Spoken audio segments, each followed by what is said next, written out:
Hey folks, this is Riker, reporting live from PAX East.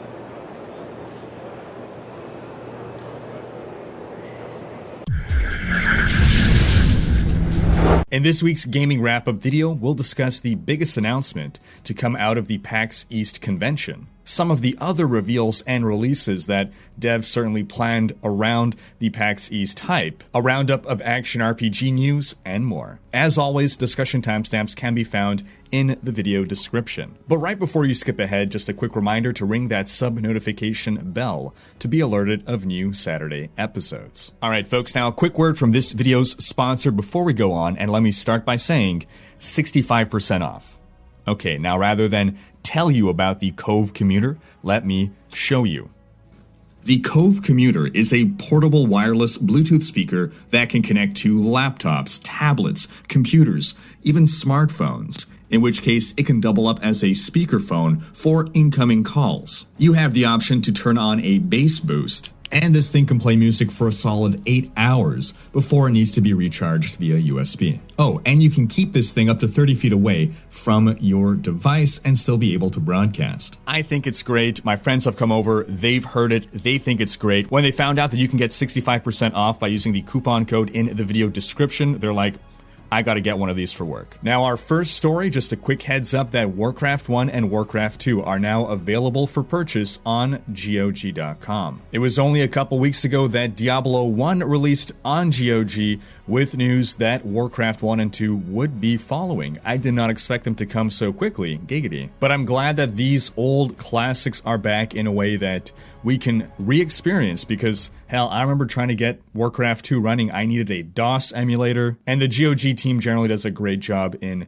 taking these old classics and making them playable again. Now, the fact that they have come to GOG is pretty much the nail in the coffin for any potential remaster of these titles. If Blizzard intended to remaster them, why hand the reins over to GOG? And some people may be wondering, why couldn't Blizzard just do this themselves and release on the Battle.net launcher? Are we back to calling it the Battle.net launcher? Well, in short, I'm guessing that Blizzard just didn't feel it was worth their time or resources. Further, it seems whatever games they put on the Battle.net launcher have to be compatible with Battle.net 2.0, which released around the time of StarCraft 2. And it seems that making these old games compatible with the latest Battle.net is a little more tricky than just making them compatible with modern operating systems. Just speculation though. On to other news.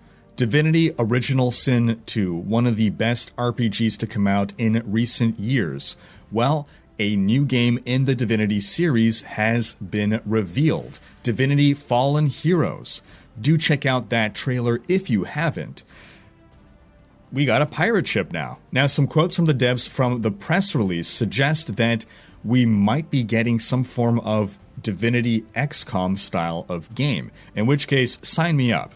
And the reason we think this is because, quote, we toyed with the idea of mixing Divinity Original Sin tactical turn-based combat with Dragon Commander's decision-making elements. And the game is further described as, quote, a new standalone Divinity game featuring all our favorite characters, tactical turn-based combat, and plenty of difficult decisions to make. There's tons of new combos to discover, tons of combat enhancements, and you can play with a friend in co-op. Alright, on to some CD Projekt RED news. Of course, we're talking about the developers of The Witcher 3 and upcoming Cyberpunk 2077. During the company's 2018 financial results presentation, CD Projekt RED revealed that this year's E3 might be their most important yet. Quote, last year's E3 has been the most important one so far throughout the whole CD Projekt history, but this year's is going to be the most important one ever for us. We have really prepared a strong show. It was later suggested that the dev will have some surprises at E3, but did stress that there would be no pop artists.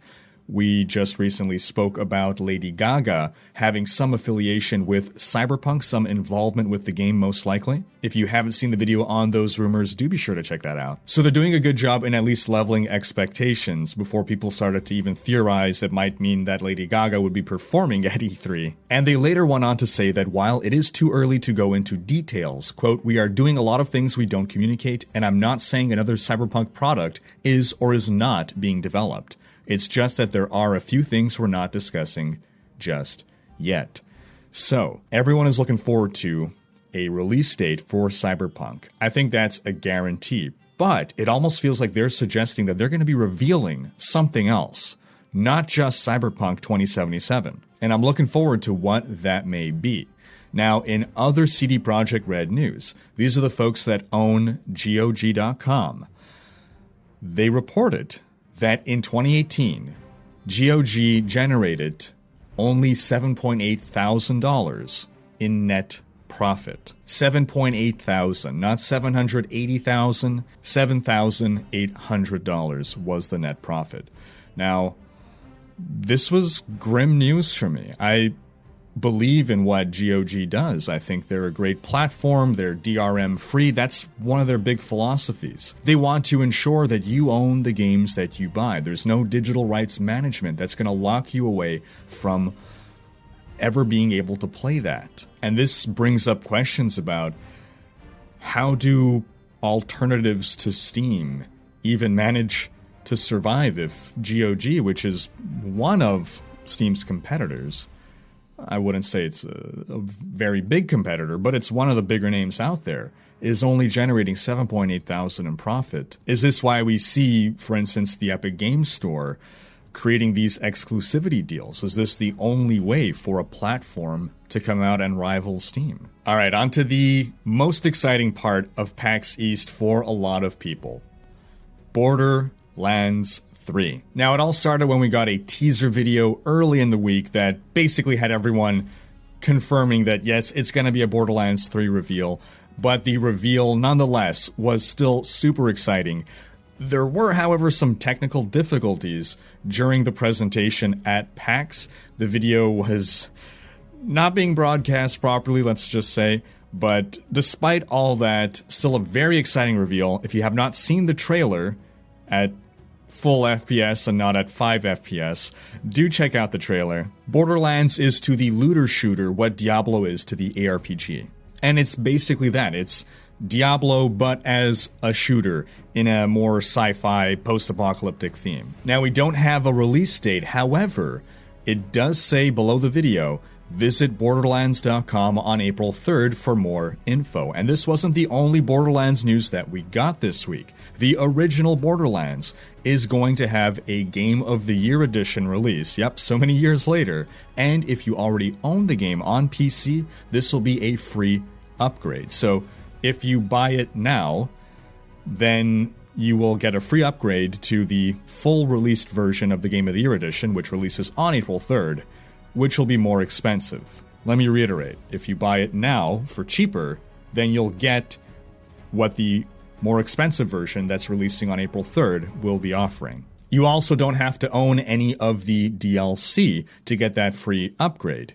You're going to get all that DLC with the upgrade to the Game of the Year edition. Now, I want your opinion on this franchise, folks. Are you a fan of Borderlands? Why or why not? All right, on to our action RPG news, starting with some Torchlight 2 news. That game will be releasing on consoles this fall. Yep, the Torchlight 2 that released in 2012, a couple months after Diablo 3, is now, so many years later, getting a console release. No specific platforms were mentioned. And while I do think this is good news, I think Torchlight 2 was an excellent game, it does seem a little bit odd to me that this is happening so many years later, and we also have Torchlight Frontiers that's going to be releasing, so maybe this is intended to be some form of cross-promotion, or maybe they're looking to bring it on Nintendo Switch, seeing the success of Diablo 3 on the Switch. On to some Path of Exile news. Patch 3.6.3 released this week, and it has been well received. There's a whole slew of changes to the synthesis mechanics, but some very easily appreciable things are that now synthesized monsters can drop maps, so overall this just means that more maps are going to be dropping. This was a bit of an issue, there was a paucity of maps dropping throughout this league, but it does seem that there are still a large number of people that are confused by the league mechanics. While it's not uncommon for people to be confused about how a new league operates, we are a few weeks in now, and it seems that people are more confused than they generally are. Now, I turn the question to you folks. Do you feel that this new league is too confusing? Do you feel there should be more in-game explanation as to how things operate and some better indication of how you should proceed optimally with these mechanics. Now, while the patch is being well received, it does bring up the issue, okay, what seems to happen anytime a new league releases, there's a period of 1 to a few weeks where the developers are dialing in the league mechanic, basing themselves on feedback, and basically it feels that the start of a league is almost a beta testing phase for the league. Now, a game like Diablo, for instance, Diablo 3 has a PTR, a public test realm. Before they roll forward with any big changes, they first put it up on the PTR so that people can test these changes, and then they will adjust these changes based on the feedback before releasing fully to everyone. And PoE doesn't take this approach. What PoE instead does is retain the novelty of all of their new mechanics. So there's certainly pros and cons to both approaches. With the PTR, when it actually releases, you get a product that is more vetted, more tested, more balanced, more polished. But people that have already been playing the content are less excited to see it released. Whereas in Path of Exile, we have this situation where everyone is excited for the new content because it's a complete surprise, but it's not necessarily balanced, and at some point could even feel like, why was this even released? This needed more time for development. And this is another topic that I'd like to hear your thoughts on. Which do you feel is the best approach? Sound off in the comments. And speaking of discussions, we're having all the Path of Exile discussions today. I saw this topic on Reddit raised by Redditor Throwaway Qualker, basically asking whether or not is it a bigger problem to have too much content or not enough content. For instance, Diablo 3 is a game that did not receive enough content over time. This was one of the biggest complaints about Diablo 3 over the years. But now some people are feeling that with Path of Exile, there's so much big content being added that it's getting overwhelming. And Reddit user Happy Hatebot very succinctly expressed both these problems as content drought and feature bloat. And user Eurobor expressed that in Path of Exile, the problem is not that there is too much content, but rather too much mainline content. Too much content that you basically have to engage with. Now, in general, I don't think anyone would complain about having a lot of content. But I think Eurobor hit the nail on the head there, that it's great to have a whole bunch of content, but if I could choose to focus on the content that I want to focus on, then that's an ideal situation to having to engage with all of these various systems that might become overwhelming. Personally, I would much rather feature bloat than content drought, but obviously the ideal here would be to just have more content added, but that content not necessarily be mandatory to engage with. Alright, on to some Wolcen news. The beta has finally released. After years of being in alpha, Wolcen has now finally progressed to the beta phase. Along with this came a price increase. My understanding is basically they're going to reach full price once the game actually releases. And so much has changed that literally in the change log, the devs wrote, "It's a new game. There are too many changes to detail them all, so here's a basic rundown of the most important elements," and that basic rundown is super long as well. I'll drop the link in the video description if you want to read that for yourself. But one of the biggest changes is that this beta is a full multiplayer beta. You can now do co-op with up to 4 players. However, do be aware that all of the alpha content, the campaign, is gone.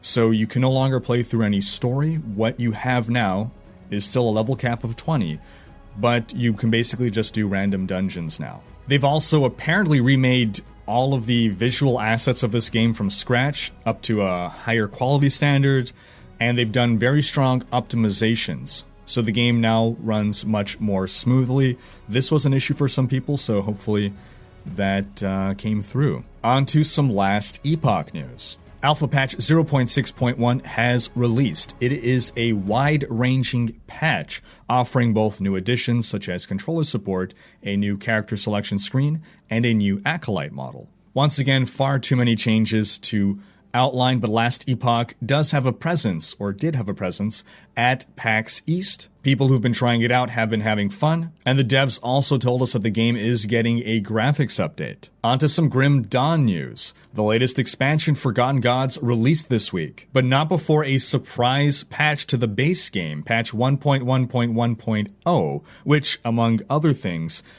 implemented changes to the animation system to make that just a little smoother and more satisfying, particularly those combat animations. Now, previously I had only spent a few hours on Grim Dawn. I didn't really have time to do a deep dive into it. This week I've been playing quite a bit of it. I'm toward the end of Act 6, so I'm on the cusp of getting through the content of the first expansion and now moving on to the latest expansion. And I'm really having fun. I'll likely have a full video with my impressions of Grim Dawn, but in short, I think it strikes a happy middle ground between Diablo 3 and Path of Exile with regards to complexity.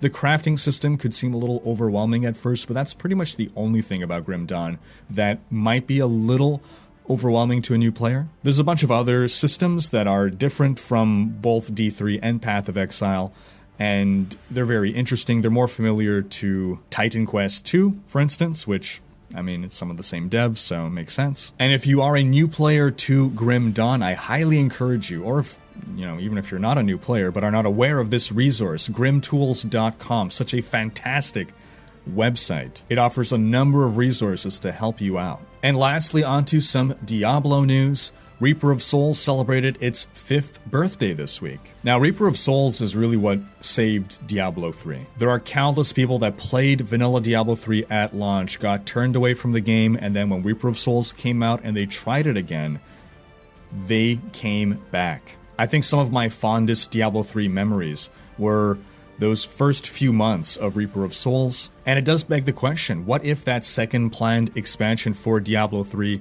hadn't been cancelled? What if we got that another, let's say, year or two after Reaper of Souls? Would Diablo 3 be in a better state today? And lastly, I just want to call your attention to something that YouTuber Marcellus Castlerain put together. He has remastered the Diablo 2 intro cinematic via AI machine learning at 4K and 60 FPS. Now, you gotta check this out. Yes, there's gonna be some artifacting. It's not gonna be perfect. However, go ahead and watch this. And then go ahead and watch the original Diablo 2 cinematic. Because your brain is not letting you remember how low resolution that cinematic was. It is pretty impressive what this machine learning is able to accomplish. And this picture here put together by Juggulator, this comparison pic, really does a great job of juxtaposing and demonstrating exactly how much that AI was able to improve the graphics. Now again, I do suspect that Blizzard is working on a Diablo 2 remaster. It's the reason why they've not released Diablo 2 on GOG. It's the reason why they haven't released StarCraft 1 on GOG, because they remastered it. It's the reason they haven't released Warcraft 3 on GOG, because they're remastering it. So I think it's just a question of time, or if they eventually give up on the project. But that's going to wrap up this week's video. But in case you haven't, do be sure to have checked out last week's video, in which we discuss Google's new gaming platform, the Stadia. Thanks for watching. Special thanks to my Twitch, Patreon, and now YouTube supporters for making these videos possible. If you like what you see on this channel and want to support the creation of more content, you can consider supporting on YouTube or Patreon and unlocking behind-the-scenes content. If you enjoyed this video, please share it, check out these other videos, and subscribe to join Riker's Raiders for more gaming content.